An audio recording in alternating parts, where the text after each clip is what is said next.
Sir मैं सुनील वर्मा और ये मेरी पत्नी शकुंतला वर्मा। सर हम 2 दिन के लिए अपने गांव गए थे और आज जब वापस आकर दरवाजा खोला तो सब बिखरा पड़ा था। फिर मैंने आपको फोन किया। वर्मा जी, जब चोरी हुई तब घर पर कोई नहीं था। इसका मतलब कि चोर को पता था कि घर खाली है। वर्मा जी, गांव जाने की बात आप दोनों के अलावा और किसे पता थी? मैम, आमतौर पर ऐसी बातें आसपास के लोगों को पता ही चल जाती हैं।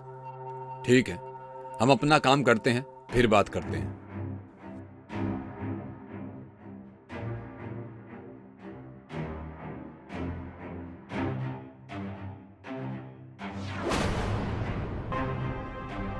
दो लोगों के जूतों के निशान दिख रहे हैं। इसका मतलब चोर 2 थे और वो छत से आए थे। Yes sir. कामिनी जी, आप एक काम कीजिए, आप बाहर जाकर पता कीजिए और सीसीटीवी दिखे तो उसकी फुटेज कलेक्ट कर लीजिए।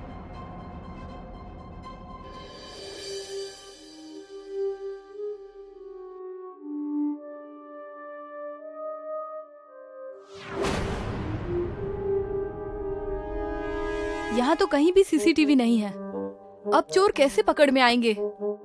आपने पता किया क्या क्या चोरी हुई है? तकरीबन 2.25 लाख के जेवर और 50,000 नगद। एक बात बताइए, इस कॉलोनी में गार्ड नहीं है क्या? नहीं सर, कॉलोनी वाले बहुत ही कंजूस किस्म के लोग हैं। वो गार्ड पर पैसा खर्च ही नहीं करना चाहते। सर, मैंने बाहर पता किया लेकिन कुछ भी पता नहीं चला और इस कॉलोनी में सीसीटीवी भी नहीं है। ठीक है वर्मा जी, जैसे ही कुछ पता चलेगा आपको इन्फॉर्म कर दिया जाएगा। चलिए कामिनी जी।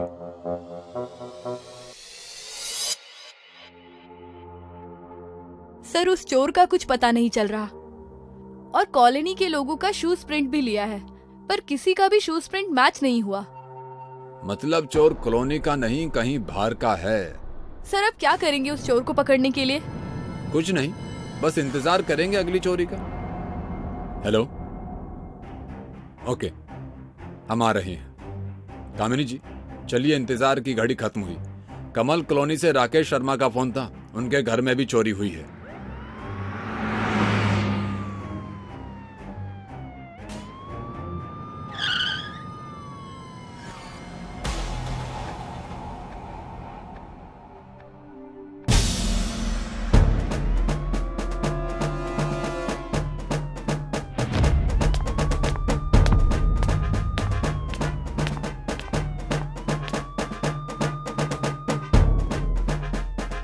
सर, ये चोरी भी बिल्कुल उसी तरह हुई है जैसे पहले हुई थी।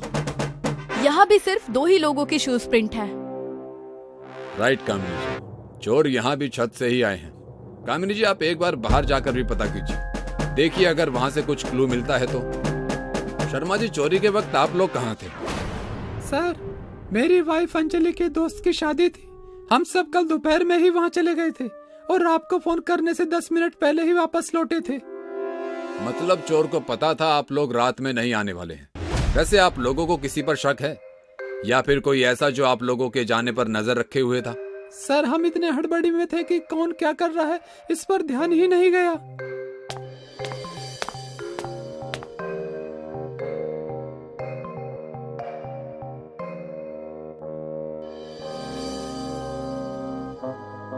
यहाँ भी कोई सीसीटीवी कैमरा नहीं है। शर्मा जी, क्या क्या चोरी हुआ है आपके यहाँ से? सर, मैं लिस्ट बना चुका हूँ। 5 लाख के गहने, 30,000 कैश और एक लैपटॉप। सर, पैसे और गहने मुझे वापस ना मिलते तो ना सही, लेकिन प्लीज लैपटॉप ढूंढ दीजिए। उसमें मेरी कंपनी का वो डाटा है जो अब तक कंपनी के सर्वर पर अपडेट नहीं हुआ। अगर वो नहीं मिला तो कंपनी को नुकसान होगा ही, मेरी नौकरी भी चली जाएगी। प्लीज सर, लैपटॉप ढूंढ दीजिए। आप टेंशन मत लीजिए, हम पूरी कोशिश करेंगे। सर, कॉलोनी में किसी ने भी किसी संदिग्ध व्यक्ति को ना आते हुए देखा है और ना जाते हुए। कोई नहीं, आप फुट प्रिंट एक्सपर्ट को बुलाइए और पिछले वाले शूज के प्रिंट का मैच करके देखिए कि दोनों मैच करते हैं या नहीं।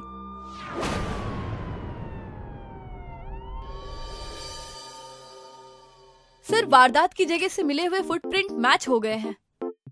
गुड। एक बात और कामिनी जी, ये चोर उन्हीं घरों में चोरी कर रहे हैं जहां वो छत के रास्ते आसानी से घर में जाकर अपना काम कर सके। आपने एकदम सही कहा सर। और सर, आई थिंक ये चोर कोई आसपास का ही है, जिसे पता होता है कि कौन कहाँ जा रहा है और कितने दिन के लिए जा रहा है। लेकिन सर, मेरी समझ में एक चीज नहीं आ रही है कि इतने बड़े कॉलोनी में कौन कहाँ जाता है, ये चोरों को कैसे पता चल रहा है, और वो सोर्स कौन होगा? ये तो मेरी भी समझ में नहीं आ रहा है। कामिनी जी, अब एक काम कीजिए, 2 कप गर्मा गर्म अदरक वाली लाल चाय मंगाइए, शायद चाय पीकर दिमाग की बत्ती जल जाए। जी सर।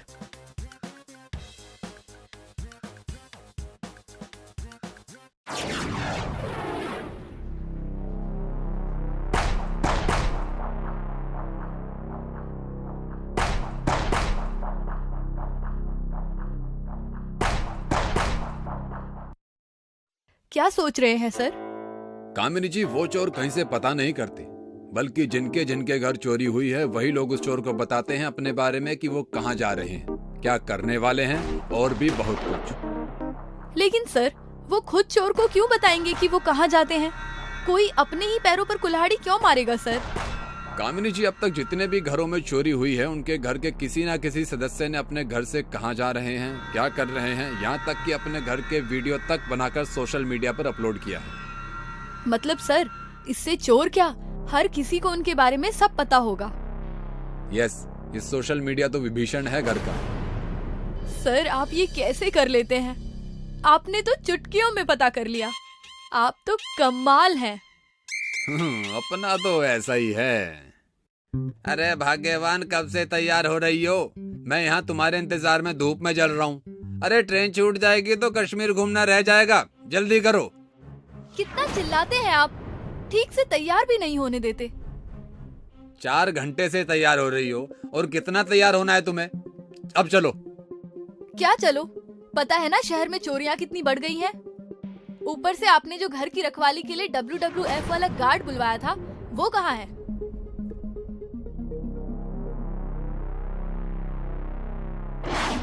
आइयो जी, मैं आ गया। अब आप लोग डोंट फिकर होकर घूमने जाइए जी।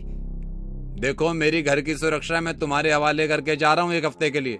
अगर चोरी हो गई तो 1 पैसा नहीं दूंगा तुझे। आइयो जी, आप चिंता मत करना, मैं ईमानदारी से घर के निगरानी करूंगा जी। आप लोग विदाउट एनी टेंशन जाओ जी। पहले एक वीडियो बनाकर पोस्ट तो कर दूं। हेलो दोस्तों, मैं और मेरी खूबसूरत पत्नी 1 हफ्ते के लिए स्वर्ग घूमने जा रही हैं। मेरा मतलब है कश्मीर घूमने। तो मिलते हैं 1 हफ्ते बाद। बाय दोस्तों।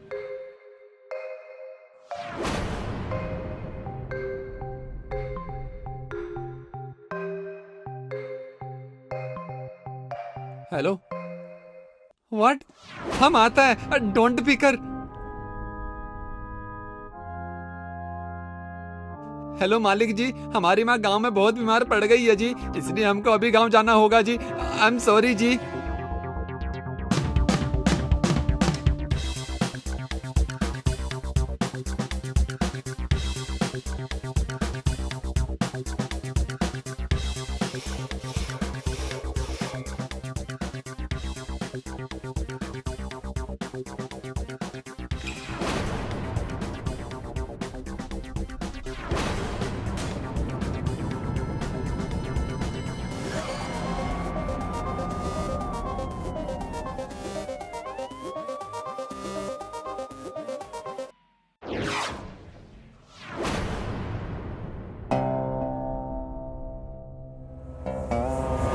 सर, ये दोनों तो वांटेड चोर रंगा बिल्ला है। सही पहचाना कामिनी जी, ले चलिए दोनों को।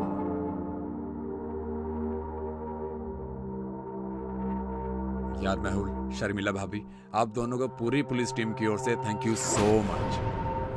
अरे नहीं यार, थैंक यू बोलकर शर्मिंदा मत कर। देश के कानून को जब भी हमारी जरूरत होगी हम हमेशा तैयार रहेंगे। क्यों शर्मिला? रंगा बिल्ला, हमारे मेहमान खाने में तुम्हारा स्वागत है। यहाँ हम मुजरिमों के बहुत अच्छे से खातिरदारी करते हैं। अगर तुम्हें यहाँ का खाना नहीं खाना तो चुपचाप शराफत से बता दो कि चोरी का सामान कहाँ है, वरना। नहीं सर, कुछ खिलाने की जरूरत नहीं है। ज्वेलरी और लैपटॉप मेरे घर में है, लक्ष्मी नगर 12/26। अच्छा फैसला था तुम्हारा। थोड़ा सा भी लेट होते तो बहुत कुछ खाने को मिल जाता। कामिनी जी,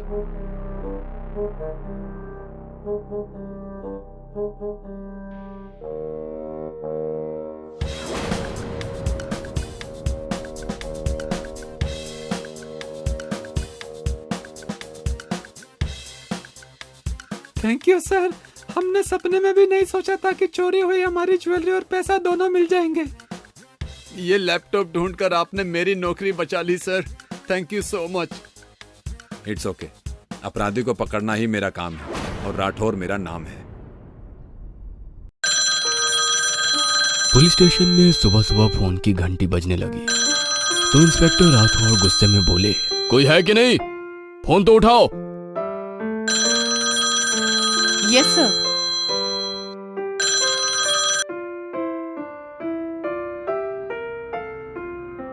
सर, पुलिस हेडक्वार्टर से फोन है। It's an emergency. हमारे इलाके में एक बड़ा हादसा हुआ है। बिजनेस टाइकून ऋषि मल्होत्रा के घर पर आग लग गई, जिसमें उनकी माँ, दादाजी और मैनेजर की मौत हो गई है। चलो तुरंत एक्सीडेंट स्पॉट पर चलो।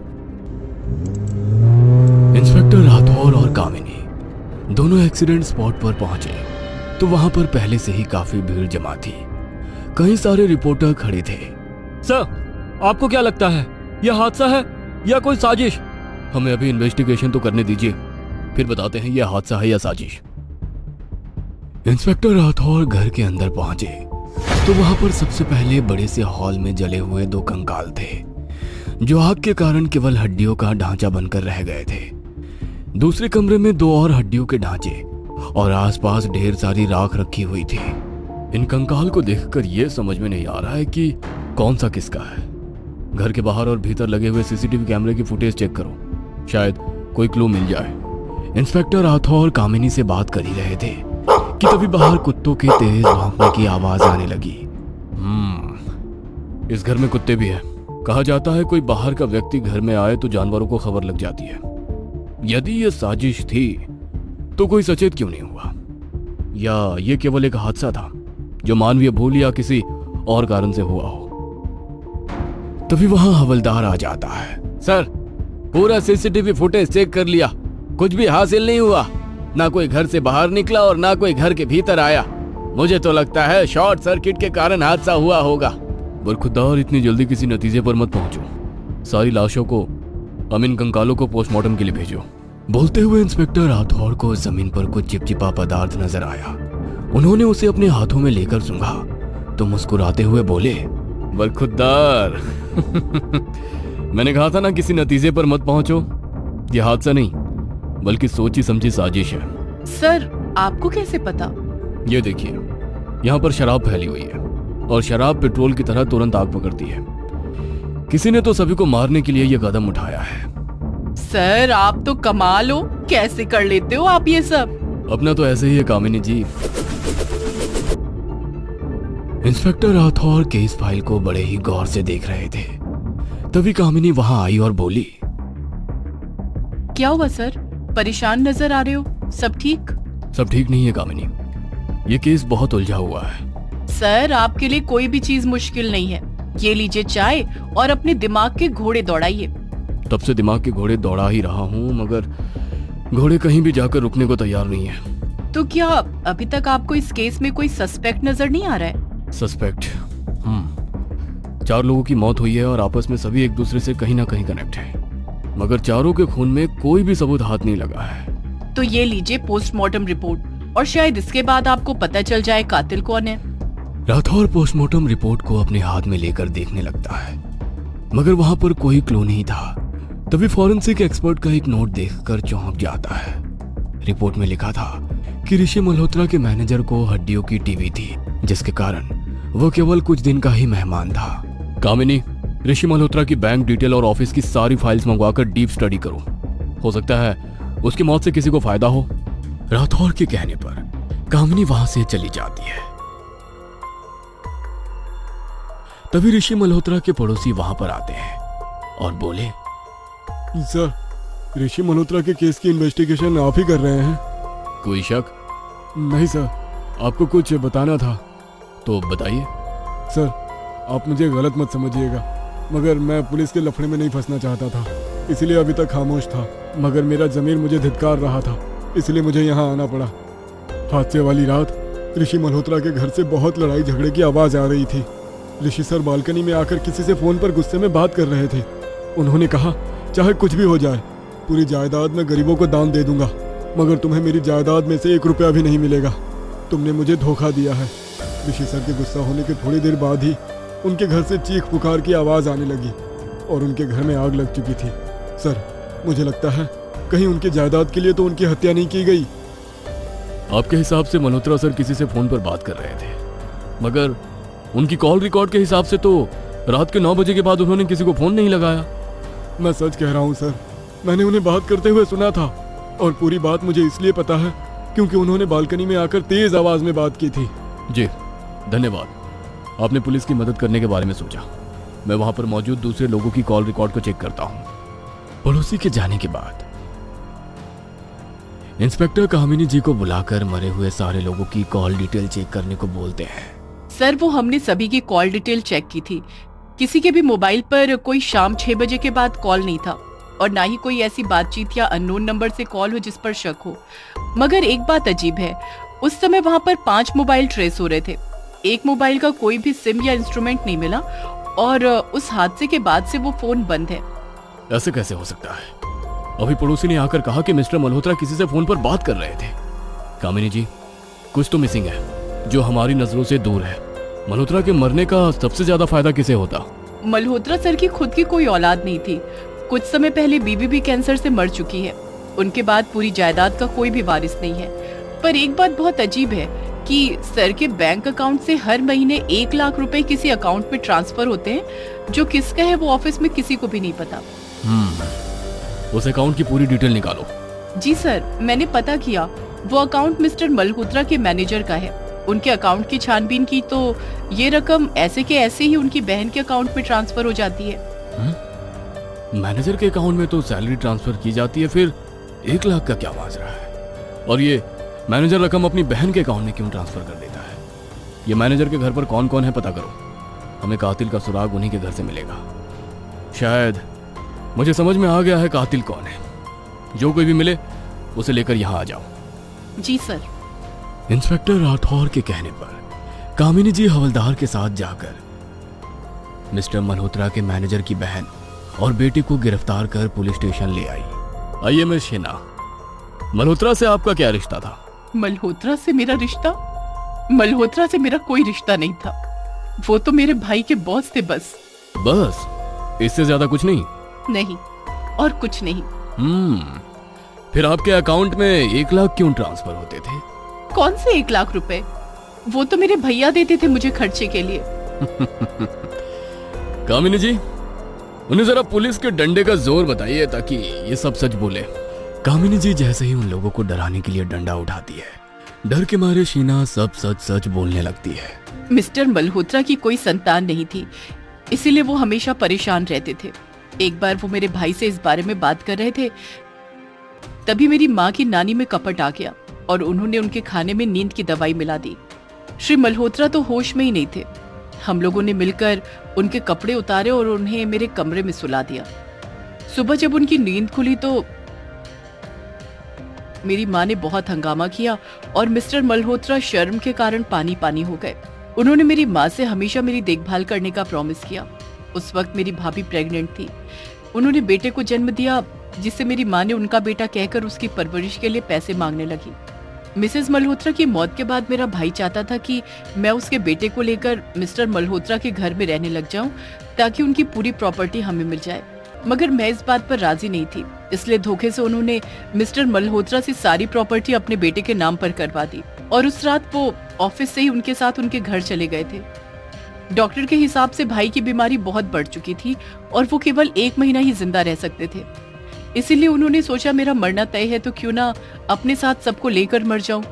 उन्होंने ही उस अग्निकांड को अंजाम दिया और बाकी की कहानी आपको पता है। वाह मिस सिन्हा, आपने प्लान तो सब कुछ बहुत अच्छे से किया था, मगर कहते हैं ना, सच्चाई सबके सामने आकर रहती है। सर, कैसे कर लेते हैं आप ये सब? आप कमाल हो। अपना तो ऐसे ही है।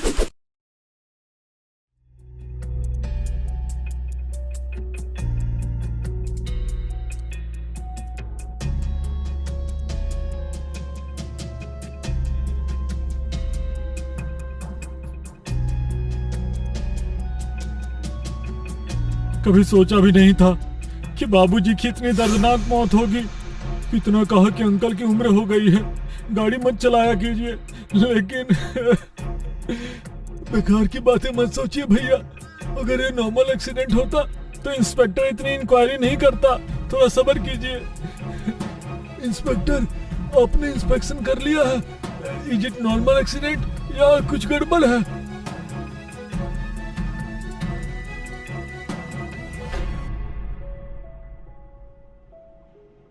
गड़बड़ है या नहीं, ये तो इन्वेस्टिगेशन के बाद ही पता चलेगा। फिलहाल इतना जान लीजिए कि कार की ब्रेक लाइन टूटी हुई है और इसी वजह से आपके पिताजी दयानंद जी का एक्सीडेंट हुआ। ये एक्सीडेंट नहीं है, मर्डर है। मारा गया है दादाजी को। 2 दिन पहले ही तो गाड़ी सर्विस होकर आई थी, ऐसे कैसे ब्रेक फेल हो सकते हैं? दीक्षा बेटा, ये तुम क्या कह रही हो? इंस्पेक्टर, ये मेरी बेटी दीक्षा है। ये अपने दादाजी से बहुत प्यार करती थी, इसीलिए कुछ भी बोल रही है। आप इसकी बातों पर। नहीं पापा, मैं कुछ भी नहीं बोल रही हूँ, सच बोल रही हूँ। दादाजी की कार 2 दिन पहले ही सर्विस होकर आई है। सब परफेक्ट था, बिलीव मी। उनका खून हुआ है। लेकिन किसने किया होगा तुम्हारे दादाजी का खून? मुझे पता होता तो मैं कातिल को साथ ही लाती। उसे दीक्षा, सदमा लगा है इसे। आप लोग इसे हॉस्पिटल ले जाइए। क्या लगता है सर, दीक्षा सच बोल रही है या एक महज नॉर्मल एक्सीडेंट है? आप सवाल कम, काम ज्यादा कीजिए। विक्टिम के तीनों बेटे की जन्म कुंडली लेकर आइए मेरे पास।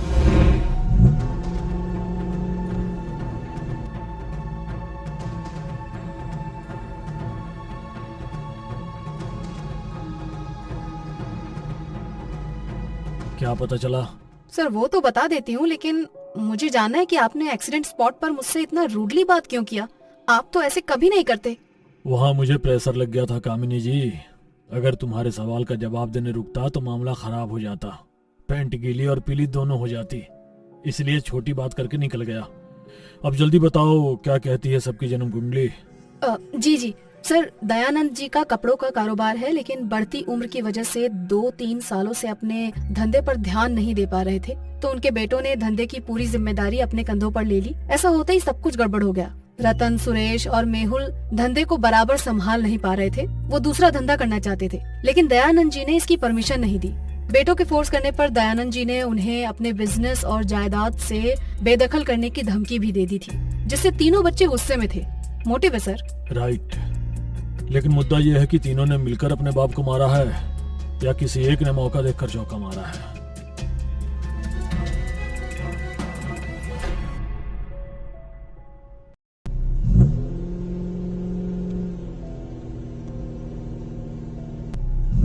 इंस्पेक्टर, आप तो मुझे पुलिस स्टेशन ले जा रहे थे, मगर ये रास्ता तो आपके पुलिस स्टेशन को नहीं जाता। बड़ी जल्दी है आपको पुलिस स्टेशन जाने की। इंस्पेक्टर, पागल हो गए हो क्या? धीरे करो गाड़ी। नहीं कर सकता, ब्रेक फेल हो गए हैं। मर गए। भगवान का लाख लाख शुक्र है कि हम बच गए। बच तो गए, लेकिन ये ब्रेक अचानक फेल कैसे हो गए? हाईवे पर ब्रेक फेल होने के बाद भी जिंदा हो इंस्पेक्टर। इन्वेस्टिगेशन से पहले इस बात की खुशी तो मना लो। काश पापा की गाड़ी चट्टान से टकराने की वजह ऐसे ही किसी रेत के टीले से टकराती तो वो। आपको ब्रेक ठीक करना आता है क्या?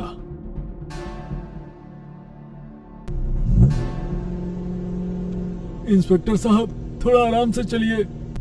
सुरेश जी, आराम से ही चला रहा हूँ, लेकिन क्या करूं, गाड़ी के ब्रेक फेल हो गए हैं। ओह माय गॉड, आगे तो काली खाई है। सुरेश जी, हमें कूदना होगा। गाड़ी की रफ्तार बहुत तेज है और मुझे डर लग रहा है। मैं नहीं कूद सकता। नहीं कूदेंगे तो हम खाई में गिरकर मर जाएंगे। मैं नहीं कूद सकता। नहीं। बच गए, हम बच गए, हम बच गए। आपको ब्रेक ठीक करना आता है?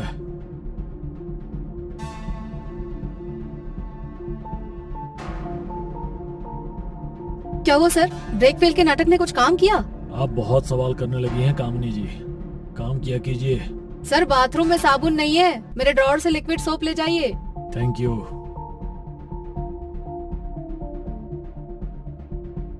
अरे इंस्पेक्टर साहब, क्या हुआ? आप यहाँ ऐसे क्यों खड़े हैं? गाड़ी का ब्रेक ठीक से काम नहीं कर रहा है मेहुल जी। मैकेनिक को फोन किया था पर वो फोन नहीं उठा रहा। आप हटिए, ब्रेक मैं ठीक कर देता हूँ। मुझे इसकी नॉलेज है। अरे आप इतने बड़े बिजनेसमैन और ये काम, ऑटोमोबाइल में मैकेनिकल इंजीनियर हो इंस्पेक्टर। अगर पापा मुझे अपने काम में नहीं लगाते तो आज मेरा खुद का कार सर्विस सेंटर होता। एनीवेज, गाड़ी ठीक करूं प्लीज, बस 5 मिनट। लीजिए सर, ब्रेक ठीक कर दिया मैंने। Thank you.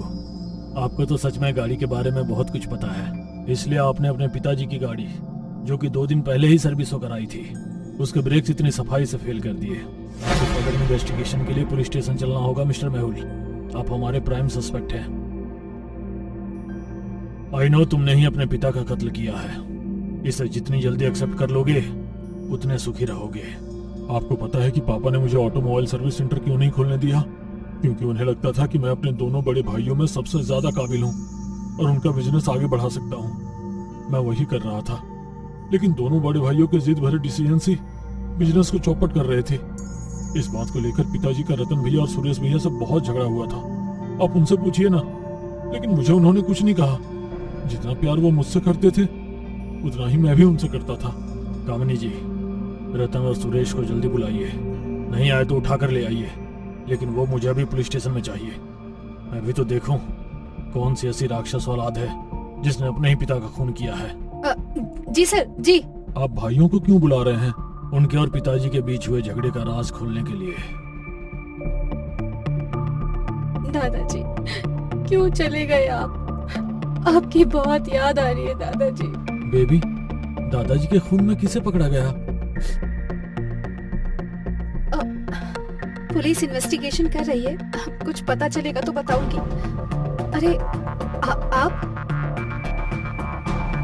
आप कब आई? कुछ पता चला? दादाजी की कार ब्रेक लाइन किसने कट की? अभी तक तो कुछ नहीं पता चला है। वैसे आपके पापा और बड़े चाचा सुरेश जी कहाँ हैं? उनका फोन नहीं लग रहा है। वो दोनों तो कारोबार के सिलसिले में शहर से बाहर गए हैं। ठीक है, आए तो पुलिस स्टेशन भेज देना। सर, रतन और सुरेश दोनों बिजनेस के चक्कर में शहर से बाहर गए हैं, लेकिन मुझे वहाँ एक चीज अजीब लगी। जब मैं वहाँ पहुँची तो दीक्षा किसी से हंस कर बात कर रही थी। है तो वो बच्ची ही, लेकिन मेरी सिक्स सेंस ने उस पर शक कर डाला। ये रही उसकी सीडीआर रिपोर्ट। एक कार और गेम ब्लॉगर है विक्की, उससे उसकी रोजाना बात होती है। शायद जब मैं वहाँ पहुँची थी तब भी वो उसी से बात कर रही थी। और एक्सीडेंट वाले दिन विक्की की मोबाइल की लोकेशन दयानंद के घर के आसपास की ही है। अगर ऐसा है तो हो सकता है दीक्षा हमसे माइंड गेम खेल रही है। ऐसा करो, रतन और सुरेश के आते ही दोनों को भी उठा लो। अब रोने से क्या फायदा? ये तो जुर्म करने से पहले सोचना चाहिए था। बताओ, क्यों मारा दयानंद जी को? मैं और विक्की एक दूसरे से बहुत प्यार करते हैं। दादाजी को ये बात पता चल गई थी। उन्होंने हमें दूर रहने की वार्निंग भी दी थी, जिसके कारण हम उनसे गुस्सा थे। उनकी वजह से ना तो हम एक दूसरे से बात कर पा रहे थे और ना ही मिल पा रहे थे। इस बात से चिढ़कर हम दोनों ने एक प्लान बनाया। उस दिन मैंने विक्की की डायरेक्शन में दादाजी की कार की ब्रेक लाइन और घर के फोन के वायर कट कर दिए। फिर प्लान के अनुसार जैसे ही दादाजी आए, विक्की, जो कि उस वक्त मेरे कमरे में ही था, वो वहाँ से निकला और दादाजी को देखकर शॉक्ड होने की एक्टिंग करके वहाँ से भाग गया। दादाजी कार लेकर उसके पीछे भागे, जिसके बाद वही हुआ जैसा सोचा था। एक्सीडेंट में दादाजी मर गए। मर नहीं गए, बल्कि मार दिया तुम दोनों ने।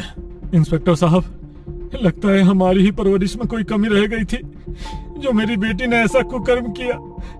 इसे मेरी नजरों के सामने से ले जाइए, ले जाइए। रतन जी, हर चीज माँ बाप नहीं दे सकते। कुछ फैसले बच्चों के हाथ में भी होते हैं।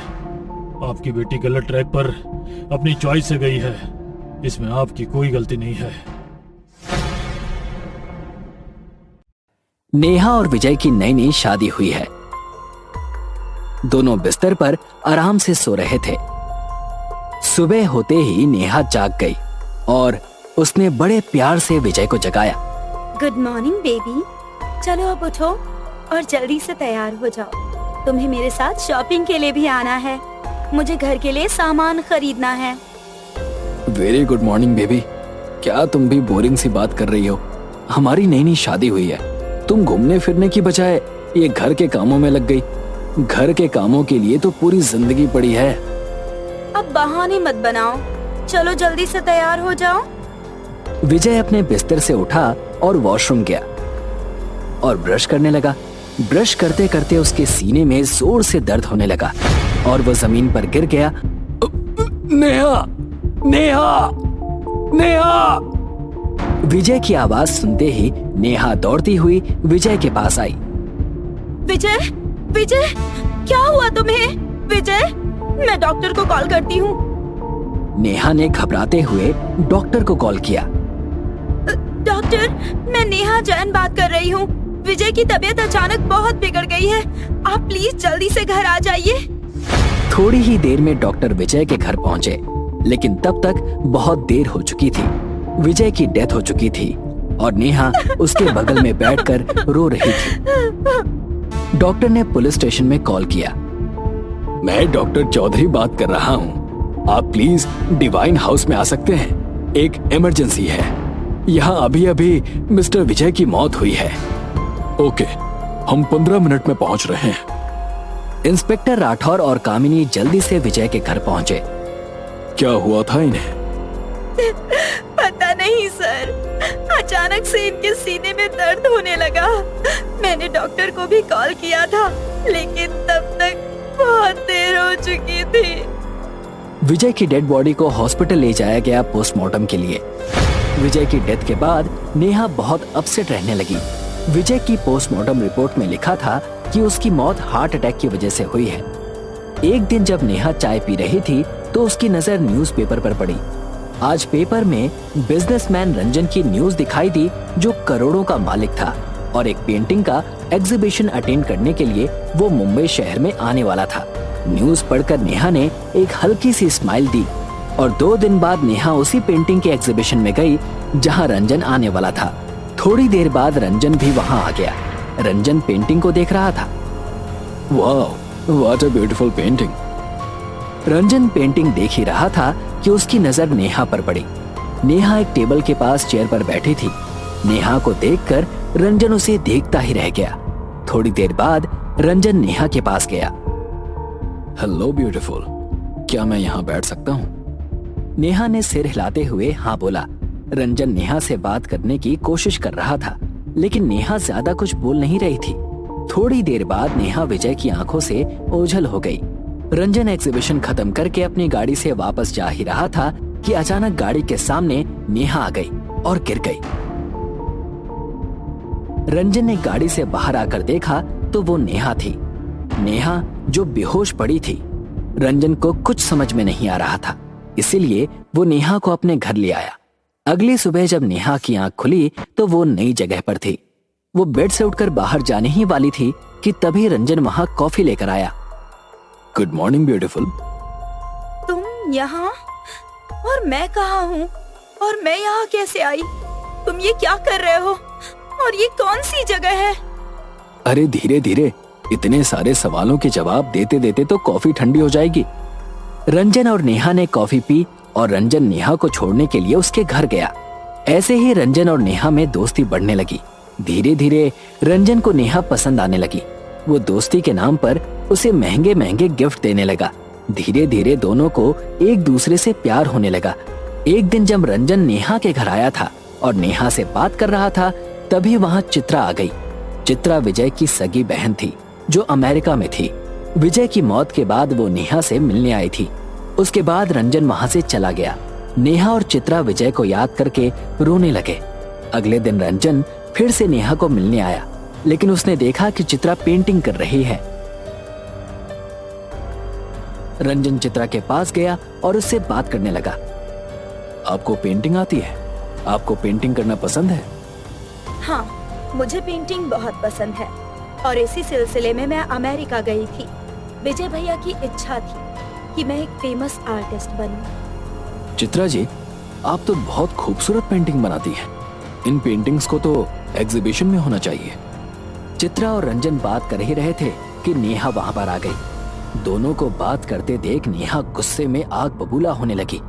धीरे धीरे चित्रा और रंजन के बीच दोस्ती बढ़ने लगी और नेहा इनसिक्योर फील करने लगी। अगले दिन इंस्पेक्टर राठौर और कामिनी नेहा से मिलने उसके घर गए। मिस नेहा, हमें विजय के बारे में जानकारी चाहिए। क्या विजय को पहले से ही हार्ट की प्रॉब्लम थी? हाँ सर, विजय ने मुझे बताया था कि उसे हार्ट की प्रॉब्लम है। ओके। एक दिन चित्रा घर पर नहीं थी। वो अपनी फ्रेंड के घर पर गई थी वहां रहने के लिए, और इसी बात का फायदा उठाकर नेहा ने पार्टी के बहाने रंजन को घर पर बुलाया। नेहा अच्छे से तैयार होकर रंजन का वेट कर रही थी। थोड़ी देर बाद रंजन आ गया। डोरबेल बजी। नेहा ने दरवाजा खोला तो रंजन नेहा को देखता ही रह गया। Neha, you are looking so beautiful. Thank you, please come. Neha और रंजन साथ में एंजॉय कर रहे थे, डांस कर रहे थे। तभी रंजन ने नेहा को प्रपोज किया। नेहा भी यही चाहती थी कि रंजन उसे प्रपोज करे। Neha, will you marry me? क्या तुम पूरी जिंदगी मेरे साथ शेयर करोगी?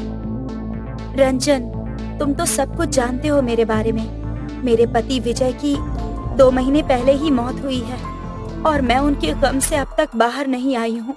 तुम मुझे अच्छे लगते हो, तुम्हारी कंपनी भी मुझे बहुत अच्छी लगती है, लेकिन शादी के बारे में मैंने अब तक सोचा नहीं है।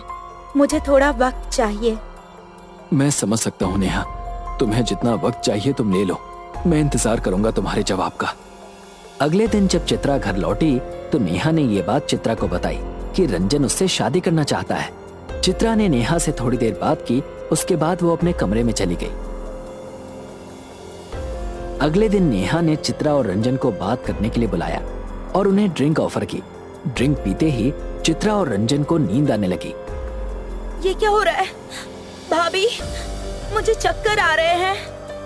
हाँ, मेरा भी सर चकरा रहा है। तुम दोनों ने क्या मुझे पागल समझा है कि तुम मेरे खिलाफ चाल चलोगे और मुझे पता नहीं चलेगा? नेहा ने बताया कि उसे सब पता चल चुका है कि रंजन और चित्रा एक दूसरे को पहले से ही जानते हैं और उसे फंसाने के लिए दोनों ने ये प्लान किया था। नेहा ने बताया कि आज सुबह जब चित्रा वॉशरूम गई थी तब नेहा उसके कमरे में गई थी और उसने चित्रा का मोबाइल चेक किया था। तभी उसे चित्रा और रंजन के रिलेशन के बारे में पता चला। लेकिन तुमने भैया को क्यों मारा? वो तो तुमसे प्यार करते थे, पैसों के लिए। मैंने विजय से शादी सिर्फ पैसों के लिए की थी और शादी के अगले ही दिन मैंने विजय की टूथपेस्ट में एक ऐसा लिक्विड मिलाया था जो बॉडी में जाते ही हार्ट की नसों को बंद कर देता है और एक ही घंटे में शरीर से उड़ जाता है, जिससे किसी को पता नहीं चलता कि मरने वाला आखिर मरा कैसे। सबको यही लगता कि वो हार्ट अटैक था। नेहा के ऐसा कहते ही वहाँ की लाइट्स ऑन हो गई और नेहा ने अपने सामने इंस्पेक्टर राठौर और कामिनी को पाया। और अब तक जो चित्रा और रंजन बेहोश होने का नाटक कर रहे थे वो अब ठीक थे। चित्रा नेहा के सामने आई और उसे एक जोर का थप्पड़ मारा। तुम्हारे ऊपर मुझे पहले से ही शक था कि भैया की मौत के पीछे तुम्हारा ही हाथ होगा, इसीलिए मैं अमेरिका से वापस आई थी सच जानने के लिए। और उस दिन जब इंस्पेक्टर राठौड़ को आपने ये बताया कि भैया को हार्ट की प्रॉब्लम थी, तभी मेरा शक यकीन में बदल गया और मैं उसी दिन पुलिस स्टेशन गई थी। सर, मेरे भाई विजय को हार्ट की कोई प्रॉब्लम नहीं थी। वो तो अपनी सेहत का अच्छे से ध्यान रखता था। मैं अमेरिका में जरूर थी, लेकिन विजय भैया से मेरी हमेशा बात होती रहती थी। वो बिल्कुल ठीक थे। और नेहा के बारे में मुझे यहाँ आने के बाद एक और बात पता चली है। वो क्या? सर, नेहा की इससे पहले भी 2 शादियाँ हुई थी और दोनों पति शादी के दूसरे दिन ही हार्ट अटैक से मर गए थे।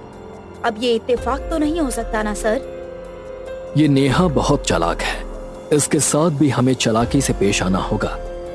चित्रा ने बताया कि इसके बाद जो कुछ भी हुआ, रंजन का प्रपोज करना, नेहा का उस पर शक करना, उसका मोबाइल चेक करना, यहाँ तक कि ड्रिंक पीने का नाटक करना, ये सब उसका एक प्लान था ताकि नेहा अपना गुनाह खुद ब खुद कबूल कर ले। अब चलिए मिस नेहा जी, 3 खून किए हैं आपने, अब तो आपकी बाकी की जिंदगी जेल में ही गुजरेगी। वाह सर, आपका जवाब नहीं, वो तो है Kamini. Thank you so much Chitra. Thank you तो मुझे आपको कहना चाहिए। आपकी वजह से मेरे भाई को न्याय मिला है। कामिनी और इंस्पेक्टर राठौड़ अपने काम से शहर से बाहर जा रहे थे। तभी वो देखते हैं कि रास्ते के साइड में थोड़ी दूर पर एक बड़ा घर है जिसमें आग लगी है और आसपास के लोग आग बुझाने की कोशिश कर रहे हैं। इंस्पेक्टर राठौड़ और कामिनी वहां गए। उन्होंने देखा कि पूरा घर आग की लपेट में आया है। घर का वॉचमैन बताता है कि घर के अंदर घर के मालिक राहुल हैं। इंस्पेक्टर राठौड़ और कामिनी बिना वक्त गवाए आग में कूद जाते हैं और घर के अंदर चले जाते हैं। वहाँ वो देखते हैं कि एक इंसान वहाँ पर है। इंस्पेक्टर राठौड़ और कामिनी उसके पास गए और उसे बाहर निकाला। बाहर निकालने के बाद उन्हें पता चला कि वो राहुल है और उसकी मौत हो गई है। इंस्पेक्टर राठौड़ ने राहुल की डेड बॉडी पोस्टमार्टम के लिए भेज दिया और अपनी तहकीकात जारी रखी। तुम तो यहाँ के वॉचमैन हो ना, बताओ कैसे लगी घर में आग? मैं नहीं जानता साहब। वॉचमैन होकर तुम्हें ये भी नहीं पता कि तुम्हारे मालिक के घर में आग कैसे लगी? नहीं साहब, मैं सच में नहीं जानता ये आग कैसे लगी। मैं तो खाना खाने बाहर गया था, वापस आया तो आग लग गई थी। अगले दिन जब पोस्टमार्टम की रिपोर्ट आई तो उसे देखकर इंस्पेक्टर राठौड़ और कामिनी चौंक गए, क्योंकि रिपोर्ट में साफ लिखा था कि राहुल की मौत जलने की वजह से नहीं बल्कि पानी में डूबकर हुई है।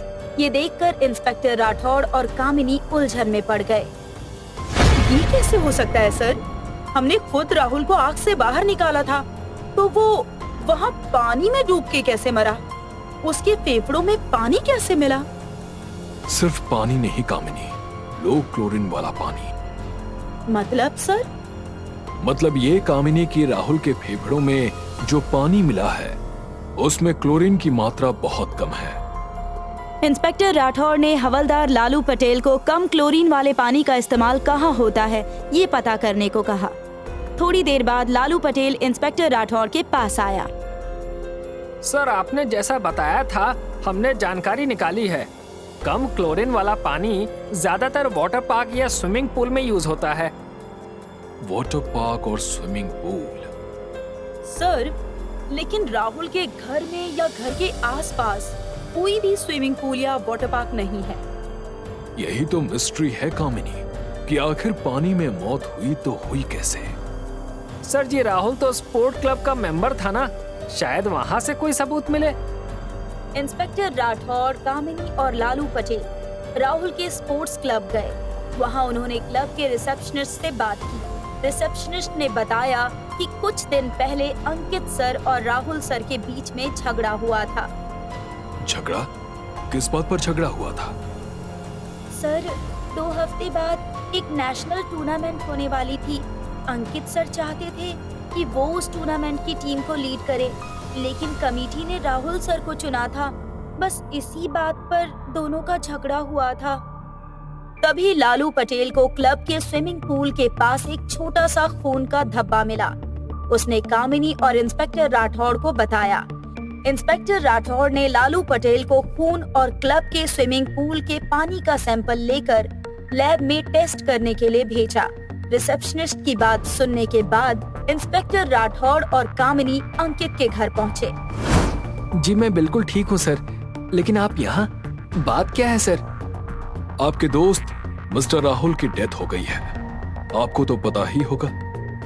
जी सर, मुझे पता चला इस बारे में। बहुत बुरा हुआ सर, राहुल मेरा अच्छा दोस्त था। इसलिए अपने अच्छे दोस्त को इतनी दर्दनाक मौत दे दी, उसका घर जला दिया और राहुल को भी। ये आप क्या कह रहे हैं सर? मैंने ऐसा कुछ नहीं किया है सर। मैं क्यों राहुल को मारूंगा? क्यों? क्योंकि टीम की लीडरशिप तुम्हें चाहिए थी, लेकिन सिलेक्शन हुआ था राहुल का, और इस बात पर तुम दोनों के बीच झगड़ा भी हुआ था। हमारा झगड़ा जरूर हुआ था सर, लेकिन सिर्फ जुबानी लड़ाई हुई थी। हम दोनों में कोई हाथापाई नहीं हुई थी। तो राहुल की मौत कैसे हुई? मुझे क्या पता सर। हम दोनों के झगड़े के बाद राहुल ठीक ठाक क्लब से बाहर चला गया था। वो तो पता चल ही जाएगा कि क्लब में खून हुआ है या नहीं। इंस्पेक्टर राठौड़ और कामिनी वहाँ से चले गए। अगले दिन लालू पटेल लैब की रिपोर्ट लेकर इंस्पेक्टर राठौर के पास पहुंचे। रिपोर्ट देखकर इंस्पेक्टर राठौर फिर से चौंक गए। क्या हुआ सर? क्या लिखा है रिपोर्ट में? कामिनी, ये केस दिन पर दिन उलझता ही जा रहा है। राहुल की मौत क्लब के स्विमिंग पूल के पानी में नहीं हुई है। उसके फेफड़ों में मिला पानी और स्विमिंग पूल का पानी अलग अलग है। ऊपर से स्विमिंग पूल के पास मिला खून भी राहुल का नहीं है। अगर स्विमिंग पूल में भी राहुल की मौत नहीं हुई तो फिर कहाँ हुई है? इंस्पेक्टर राठौर ने क्लब में जाकर वहाँ के सीसीटीवी फुटेज चेक किए। उसमें साफ दिख रहा था कि अंकित और राहुल में कोई हाथापाई नहीं हुई है और राहुल क्लब के बाहर भी गया था। थोड़ी देर बाद इंस्पेक्टर राठौर और कामिनी फिर से स्पोर्ट्स क्लब गए। वहाँ उन्होंने कुछ स्पोर्ट्स गर्ल से बात की जो नेशनल लेवल पर खेलने वाले थे। हम आप सबसे आपके लीडर राहुल सर के बारे में आपसे पूछताछ करने आए हैं। हमें बताएं कि राहुल सर का बिहेवियर कैसा था सबके साथ। राहुल सर तो बहुत अच्छे थे सर, सबके साथ अच्छे से रहते थे और अपने काम को लेकर बहुत लॉयल भी थे, बहुत मेहनती थे। तुम कौन? सर, मैं राहुल सर की टीम में प्लेयर थी। पता नहीं इतने अच्छे इंसान को किसी ने जलाकर क्यों मार डाला। बाकी सब लड़कियों ने भी राहुल के बारे में यही कहा। इंस्पेक्टर राठौर को समझ नहीं आ रहा था कि किसी से कोई दुश्मनी नहीं थी तो फिर राहुल को मारा किसने और क्यों? कामिनी, एक बात तो कंफर्म है कि राहुल का खून क्लब के ही किसी मेंबर ने किया है, लेकिन किसने?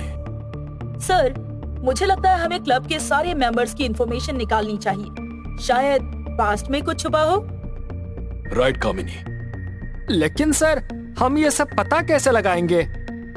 क्लब में इंस्पेक्टर राठौर और कामिनी क्लब पहुंचे और क्लब मेंबर्स के पुराने रिकॉर्ड्स चेक किए।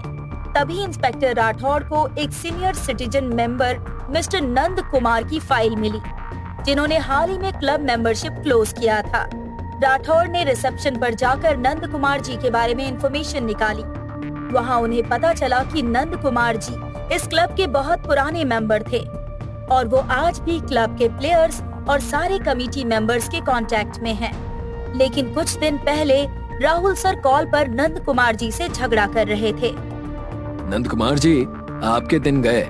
आप जब स्पोर्ट क्लब चला रहे थे तो बात अलग थी, कंपटीशन कम थे। आज कितने कंपटीशन बढ़ गए हैं। आपने अपने हिसाब से क्लब चलाया, अब हमें अपने हिसाब से चलाने दीजिए। हमें मत सिखाइए कि हमें क्या करना चाहिए और क्या नहीं। इंस्पेक्टर राठौर ने क्लब से उनका एड्रेस निकाला और उनसे बात करने पहुंचे। जी इंस्पेक्टर साहब, आप यहाँ? जी हाँ, आना पड़ा।